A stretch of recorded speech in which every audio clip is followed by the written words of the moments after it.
Leksjon 1. Yoga-avslapning. Jeg elsker å gjøre yoga. Det hjelper meg å slappe av og forbedre fleksibiliteten min. Det er kjempebra. Jeg har også tenkt på å begynne med yoga. Du bør absolutt prøve det. Det er så gunstig for både kropp og sinn. Jeg har hørt at det virkelig kan hjelpe med stressavlastning. Nøyaktig. I tillegg er de forskjellige stillingene gode for å styrke musklene. Jeg kunne brukt det i min daglige rutine. Hvor ofte trener du? Jeg prøver å gjøre det noen ganger i uken. Det føles fantastisk. Jeg kan bli med deg. Det ville være flott å ha en yogakompis. Absolutt. La oss planlegge en økt sammen snart. Leksjon 2. Reisetips. Hver passasjer får en håndbagasje for flyet. Det er godt å vite. Jeg er alltid bekymret for å pakke for mye. Meg også. Det er en utfordring å få plass til alt i en pose. Jeg liker å lage en liste før jeg pakker for å holde orden. Det er smart. Jeg burde begynne å gjøre det for å unngå stress. Det hjelper virkelig. I tillegg sørger det for at jeg ikke glemmer noe. Jeg skal definitivt prøve det tipset for min neste tur. La oss sørge for å dele reiseråd mens vi går videre. Sikkert. Å reise er alltid bedre med god planlegging. Leksjon 3. Hold deg informert. Det er viktig å holde seg informert om aktuelle saker. Ja, la oss fortsette å diskutere disse emnene regelmessig. Jeg tror at kunnskap er makt, spesielt i dagens verden. Absolutt. Jo mer vi vet, jo bedre beslutninger kan vi ta. Jeg elsker at vi kan utveksle ideer og lære av hverandre. Det holder samtalene våre interessante og meningsfulle. La oss gjøre det til en vane å diskutere noe nytt hver uke. Jeg ville elske det. Det vil hjelpe oss både å vokse og forstå mer. Flott. Jeg gleder meg til vår neste diskusjon. Leksjon 4. Diverse opplevelser. Området er veldig mangfoldig hvis du kjører noen miles nord for Toronto. Ja, det er fascinerende å se forskjellige kulturer og samfunn. Hvert nabolag har sin egen unike karakter og sjarm. Jeg elsker å utforske nye steder og lære om historiene deres. Det er en fin måte å få kontakt med mennesker med ulik bakgrunn. Jeg er helt enig. Mangfold beriker livene våre på så mange måter. La oss lage en plan for å besøke noen av disse nabolagene sammen. Jeg ville elske det. Det blir et eventyr fylt med oppdagelser. Absolutt. Jeg gleder meg til å oppleve alt sammen med deg. Leksjon 5. Vakre landskap. New Zealand har mange vakre landskap, atskilt av en smal vannkanal. Ja, det er fantastisk. Jeg har sett bilder av den fantastiske naturen. Fjellene og strendene ser ut som noe ut av et maleri. Jeg vil gjerne besøke og oppleve skjønnheten personlig. Det er definitivt på reiselisten min. Naturen der er utrolig. Vi burde planlegge en tur. Det ville være et uforglemmelig eventyr. Jeg kan allerede forestille meg å vandre gjennom de fantastiske stiene. Og nyter den friske luften mens du nyter utsikten. La oss fortsette å drømme om våre fremtidige reiser sammen. Leksjon 6. Reiseideer. Ja, sørg for å bruke skikkelig badetøy og dusj før du går inn. Er det noe annet du anbefaler å legge til reiseruten vår? Definitivt. Å besøke lokale markeder kan gi oss en smak av kulturen. Det høres morsomt ut. Jeg elsker å oppdage unike ting og prøve gatemat. Ja, og vi bør også vurdere noen utendørsaktiviteter for å nyte naturen. Fotturer eller sykling kan være en fin måte å se landskapet på nært hold. Jeg er enig. Det handler om å skape minneverdige opplevelser under våre reiser. Og jo mer vi utforsker, jo flere historier må vi dele senere. Nøyaktig. La oss lage en liste over alle tingene vi vil gjøre og se. Leksjon 7. Kysteventyr. Har du noen gang tenkt på å ta en båttur rundt kysten? Wow, det høres ut som en utrolig opplevelse. Det er så mye å se fra vannet. Definitivt. Utsikten må være fantastisk med bølgene og himmelen som møtes i horisonten. Jeg kan forestille meg den friske havbrisen og lyden av vann som spruter. Det er et unikt perspektiv som gir en helt annen måte å sette pris på naturen på. I tillegg er det ofte interessante observasjoner av dyreliv langs kysten. Nøyaktig. Hvert øyeblikk på vannet er fylt med spenning og oppdagelse. Jeg vil gjerne fange disse minnene med bilder og historier for å dele senere. Det er virkelig så mye å gjøre, og hvert eventyr legger til reisen vår. Leksjon 8. Cardio focus. Jeg har drevet mest cardio i det siste, som løping og sykling. Det høres bra ut. Cardio er så gunstig for generell helse. Ja, og i tillegg har jeg begynt å innlemme litt styrketrening også. Det er et smart trekk. Styrketrening kompletterer virkelig kondisjonstrening. Det hjelper til med å bygge muskler samtidig som det forbedrer utholdenheten, noe som er en vinn-vinn. Jeg er enig. I tillegg holder det rutinen frisk og spennende. Nøyaktig. Jeg elsker å bytte ting opp for å holde motivasjonen høy. Har du lagt merke til noen endringer siden du startet denne nye rutinen? Definitivt. Jeg føler meg mer energisk, og utholdenheten min har forbedret seg betydelig. Leksjon 9. Refleksjonstid. Jeg opplever at stille tid lar meg reflektere over tankene og følelsene mine. Det er fantastisk. Det gir deg klarhet om hva som er viktig. Ja, det er utrolig hvor mye vi kan lære om oss selv i disse øyeblikkene. Jeg er helt enig. Det er som en miniterapisesjon. Nøyaktig. Jeg kommer ofte på nye ideer i min stille tid.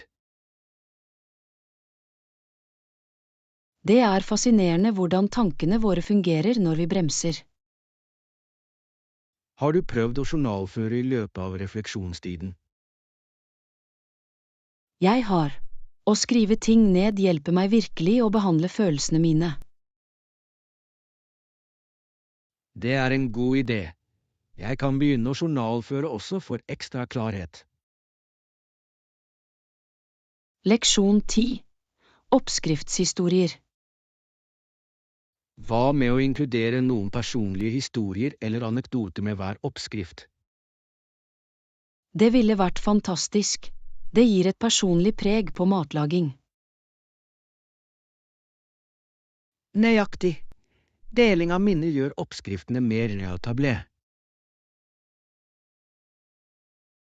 I tillegg kan det inspirere andre til å lage sine egne historier på kjøkkenet. Jeg elsker den ideen. Mat er ofte knyttet til våre livserfaringer. Ja, det bringer mennesker sammen på så meningsfulle måter. La oss brainstorme noen historier som skal inkluderes i favorittrettene våre. Jeg kan ikke vente. Det vil gjøre matlagingsøktene våre enda mer spesielle. Absolutt. Kulinarisk historiefortelling kan være en vakker kunstform. Leksjon 11. Salgstrender på nettet. Det virker som om nettsalg vil fortsette å dominere markedet. Ja, bekvemmeligheten ved å handle på nettet er vanskelig å slå. Mange foretrekker å surfe hjemmefra i stedet for å gå til butikker. Nøyaktig. I tillegg er det ofte bedre tilbud på nettet. Det er fascinerende hvordan bedrifter tilpasser seg denne trenden. Ja, og de bruker sosiale medier for å nå kunder effektivt. Jeg tror det er viktig for lokale butikker å ha en online tilstedeværelse også. Jeg er enig. Det hjelper dem å konkurrere i denne digitale tidsalderen. La oss følge med på hvordan dette utvikler seg de kommende årene. Leksjon 12. Ledelse og offer. Jeg har ingenting å tilby annet enn blod, slit, tårer og svette. Det er sterke ord. Det viser ekte engasjement for en sak. Ja, ledelse krever ofte store ofre og motstandskraft. Det er inspirerende. Ledere som dedikerer seg, kan motivere andre. Nøyaktig. De setter tonen for hardt arbeid og utholdenhet. Det er bemerkelsesverdig hvor stor innflytelse en bestemt leder kan ha. Jeg tror at engasjement kan utløse endring i lokalsamfunn. Absolutt. Det er viktig å ha ledere som virkelig bryr seg. La oss diskutere hvordan vi kan legemliggjøre disse verdiene i våre egne liv. Leksjon 13. Eventyrplanlegging. Camping kan legge til eventyret, men det er godt å ha hotellalternativer også. Det er sant. Begge opplevelsene gir unike fordeler. Camping lar oss få kontakt med naturen på en spesiell måte. Å bo på et hotell gir komfort og bekvemmelighet. Det er hyggelig å ha en blanding av alternativer for forskjellige stemninger. Nøyaktig. Noen dager vil du ha eventyr, og andre dager vil du ha avslapning. La oss planlegge en tur som inkluderer begge opplevelsene. Jeg ville elske det. Det ville gi en spennende ferie. Definitivt. Vi kan nyte det beste fra begge verdener. Leksjon 14. Kulturell respekt. Ja, jeg gjorde litt undersøkelser for å sikre at jeg respekterte skikkene deres. Det er veldig viktig.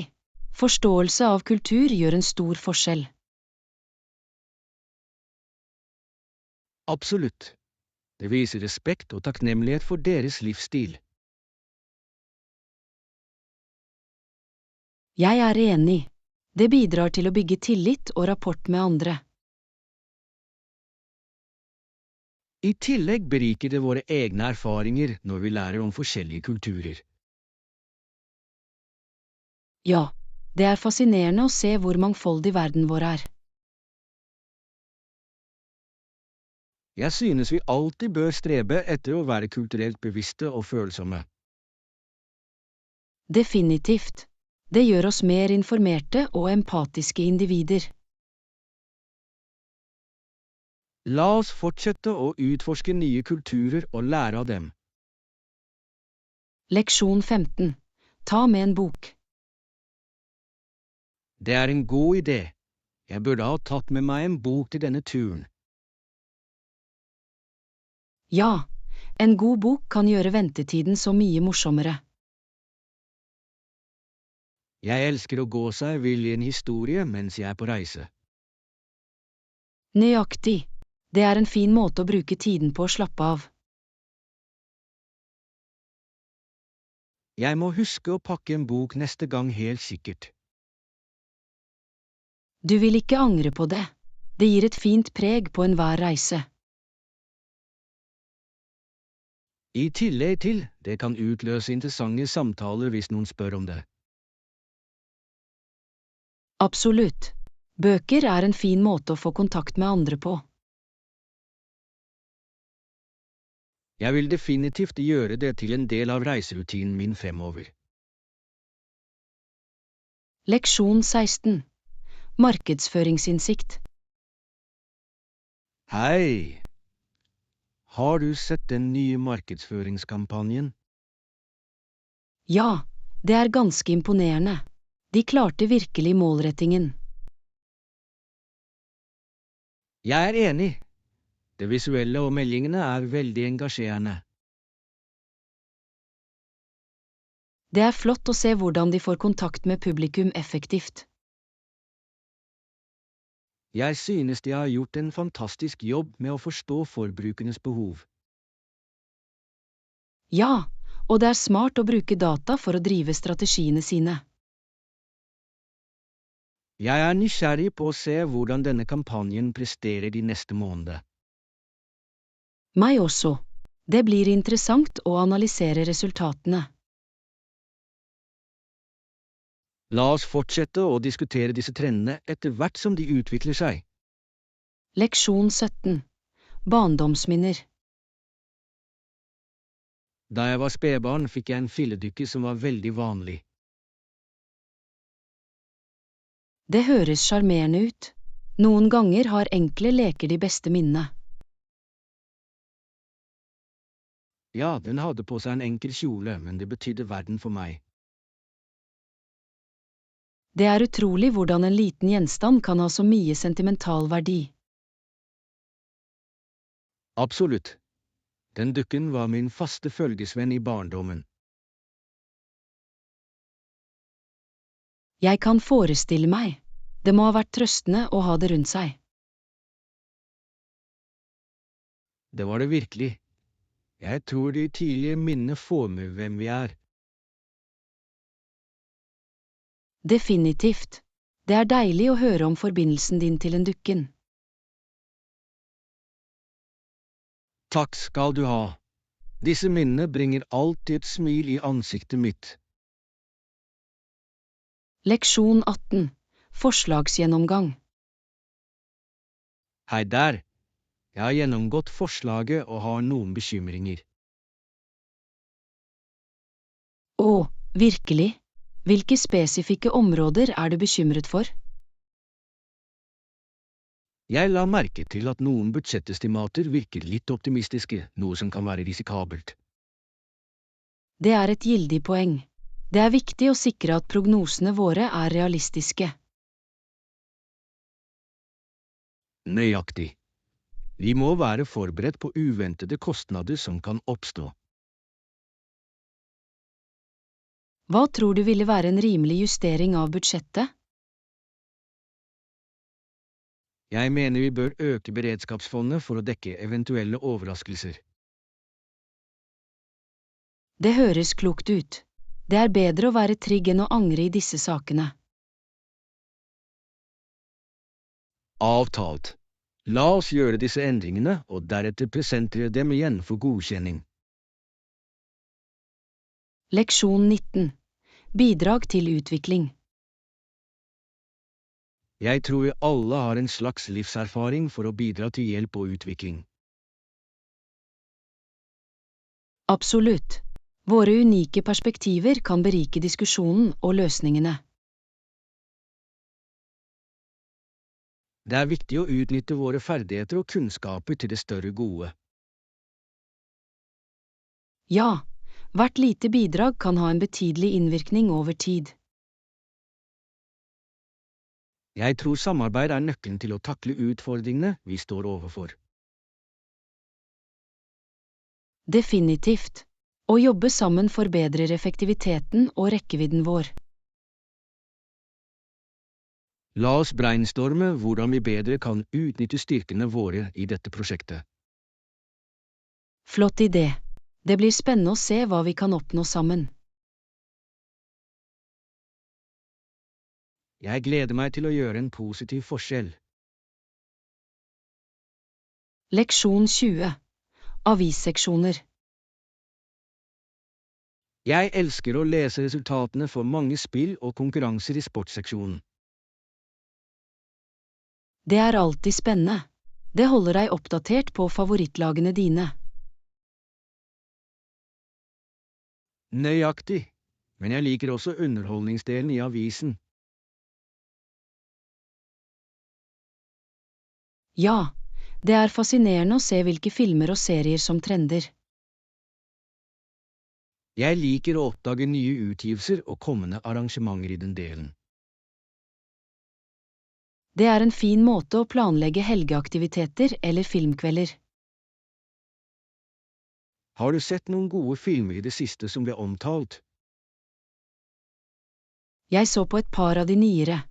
Jeg gleder meg til å dele tankene mine.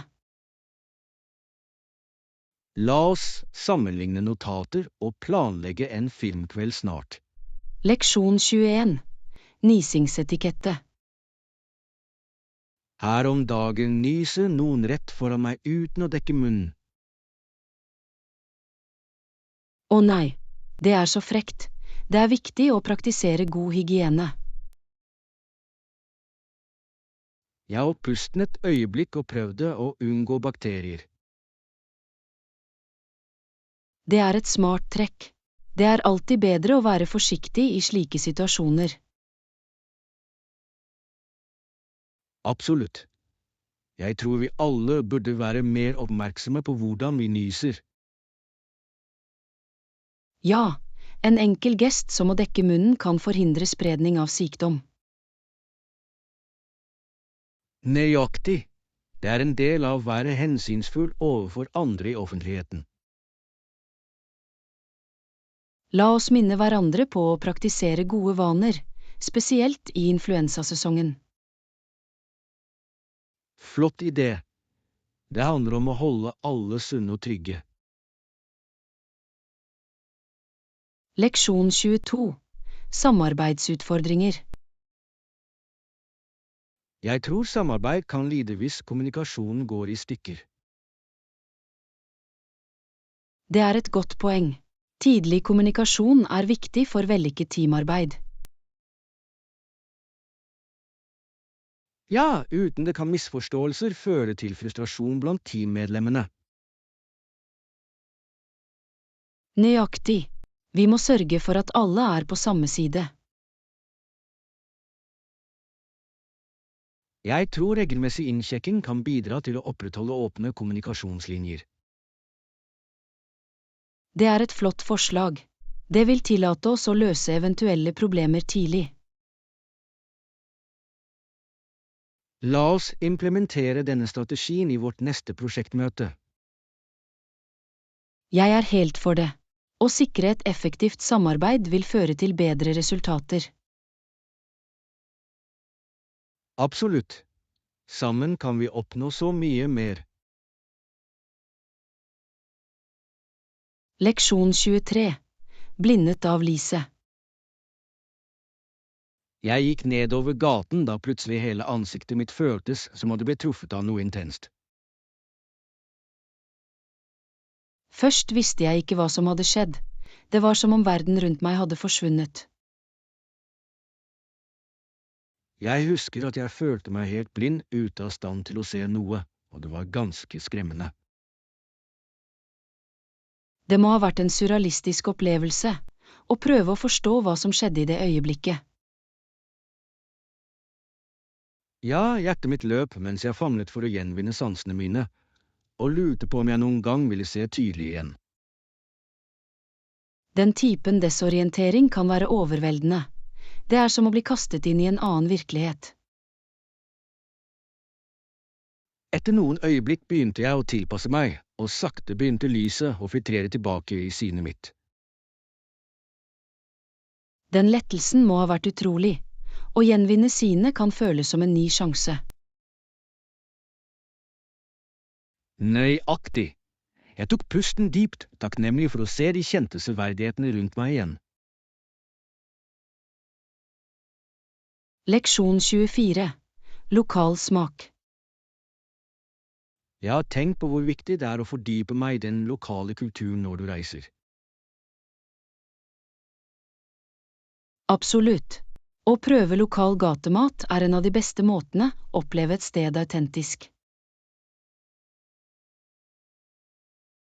Jeg husker det markedet der duften av krydder fylte luften og fikk munnen til å vanne. Det høres herlig ut. Samhandling med leverandørene gir opplevelsen et personlig preg. Ja, de deler historier og oppskrifter som kobler deg til hjertet av samfunnet. Det er som å smake kulturens historie og tradisjoner i hver bit.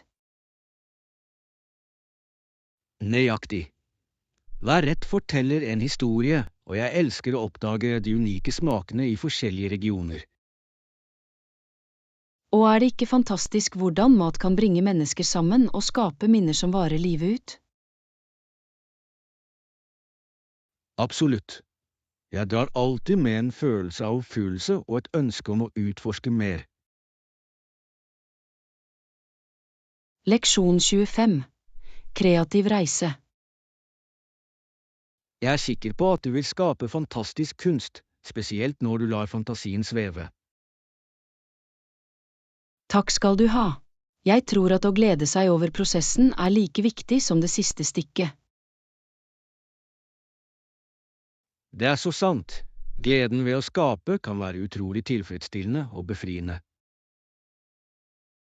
Når jeg fordyper meg i kunsten, mister jeg ofte oversikten over tid, helt absorbert i øyeblikket. Det dype fokuset lar kreativiteten flyte fritt, noe som fører til uventede resultater. Nøyaktig. Hvert penselstrøk føles som et nytt eventyr som venter på å utfolde seg. Å dele denne prosessen med andre kan inspirere dem til å utforske sin egen kreativitet. Ja, kunst har en unik måte å koble mennesker sammen gjennom delte opplevelser og følelser.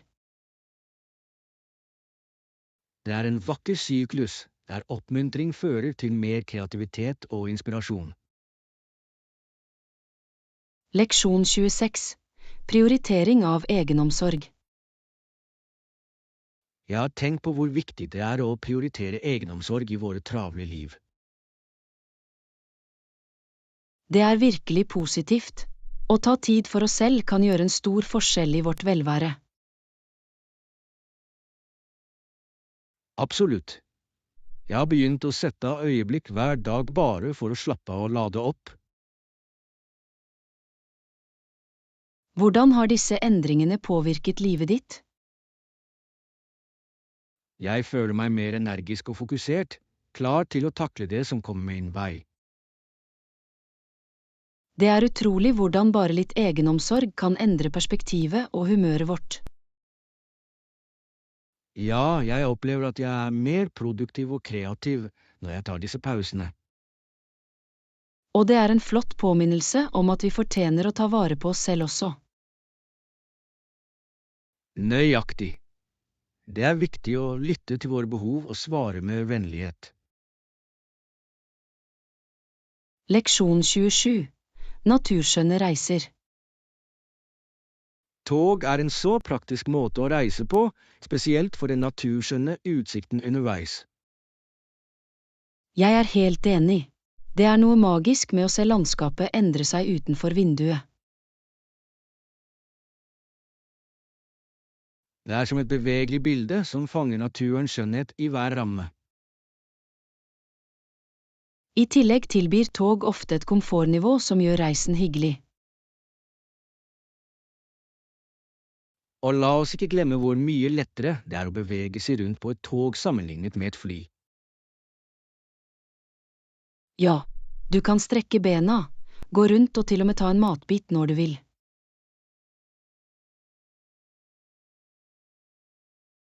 Busser er et annet alternativ, selv om de kan være litt mindre luksuriøse. Sant, men de tar deg ofte til steder som tog ikke kan nå, noe som er en unik opplevelse. Hver transportform har sin sjarm, og å utforske dem alle kan forbedre reisene dine. Leksjon 28. Verdsatte minner. Ja, jeg har en hel boks med dem, fylt med dyrebare minner fra fortiden min. Det høres fantastisk ut. Det er utrolig hvordan håndgripelige gjenstander kan ha så dyp betydning. Hvert element forteller en historie, minner meg om menneskene og øyeblikkene som formet livet mitt. Jeg føler det slik om mine egne minnesmerker. De kobler meg til historien min. Nøyaktig! Å se gjennom boksen føles som å ta en reise tilbake i tid. Det er som å gjenoppleve de verdsatte opplevelsene, føle alle følelsene igjen. Å dele disse historiene med andre gjør dem enda mer spesielle. Ja, det er en måte å holde minnene våre levende og gi dem videre. Jeg elsker ideen om å skape nye minner for å legge til den samlingen i fremtiden. Leksjon 29. Skygger og torden. Da jeg hørte på tordenens rumling, kikket jeg rundt på rommet mitt og følte en kulde. Skyggene var dype og mørke, og skapte en uhyggelig atmosfære som gjorde meg urolig. Det var fascinerende hvordan stormen utenfor forvandlet stemningen i rommet mitt. Ja, hvordan naturen kan fremkalle så sterke følelser og refleksjoner i oss. Jeg følte en blanding av spenning og frykt, og lurte på hva stormen ville bringe. Disse øyeblikkene kan være både spennende og foruroligende. Kan de ikke? Definitivt. Det er en påminnelse om naturens kraft og uforutsigbarhet. Og likevel er det en viss skjønnhet i å se en storm utfolde seg hjemmefra. Jeg er enig. Det gir oss tid til å tenke og sette pris på roen når stormen passerer. Leksjon 30. Koselig lesekrok. Jeg elsker den koselige atmosfæren på dette stedet. Det føles som en perfekt flukt fra verden. Absolutt. Det kuraterte utvalget av bøker inviterer deg til å utforske nye ideer og historier. Hvert hjørne har sin egen sjarm, noe som gjør det til et flott sted å miste deg selv i en god bok. Det er fantastisk hvordan et rom kan inspirere til kreativitet og avslapning samtidig. Ja, jeg opplever ofte at jeg går meg vill i sidene og glemmer alt annet. Disse øyeblikkene med stille refleksjon er så verdifulle i våre travle liv. Og komforten med en varm drink gjør opplevelsen enda morsommere. Det er som å skape et lite fristed for oss selv, fylt med kunnskap og eventyr.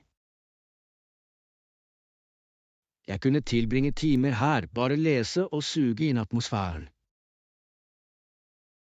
Leksjon 31. Præriens liv. Har du noen gang lurt på hvordan indianerne i prærieregionene levde livet? Ja, jeg synes det er fascinerende at de først og fremst var avhengige av jakt, fiske og samling for å overleve. Nøyaktig. Deres ferdigheter på disse områdene var avgjørende for å trives i et så stort miljø. Det er imponerende hvordan de utnyttet hver del av dyrene de jaktet. Ingenting gikk til spille. Å fiske var også avgjørende. Elver og innsjøer ga dem en jevn matkilde. Absolutt. Å samle ville frukter og planter ga variasjon i kostholdet deres og var avgjørende for ernæring. Kan du forestille deg teamarbeidet som er involvert i disse aktivitetene? Familier og stammer må ha jobbet tett sammen. Ja, samarbeid var nøkkelen. De delte kunnskap om landet og ressursene, og sørget for at alle hadde nytte av det.